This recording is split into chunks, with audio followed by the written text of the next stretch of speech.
آپ کو کیا لگتا ہے آپ کے مرنے کے بعد آپ کے رشتہ دار، آپ کے دوست، آپ کی اولاد، آپ کے بہن بھائی قرآن پڑھ پڑھ کے آپ کو بخشوا لیں گے؟ یہ اولادیں آپ کے لیے قرآن پڑھیں گی جو آج آپ کے کہنے پر نماز پڑھنے نہیں اٹھتی؟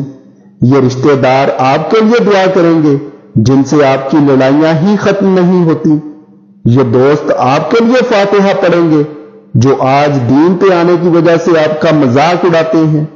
یہ بہن بھائی آپ کے لیے صدقہ خیرات کریں گے جو عید کے عید ملتے ہیں؟ اے غافل بھولے انسان، خلوص کے زمانے گزر گئے ہیں، قیامت قریب ہے، یہ افراتفری کا دور ہے۔ یہاں لوگ زندوں کو صدیوں تک بھولے بیٹھے ہیں، مرنے کے بعد تجھے کون یاد رکھے گا؟ اپنی آخرت کی فکر خود کریں، اپنے لیے قرآن خود پڑھیں اور نماز ادا کریں، یہی عقل مندی ہے۔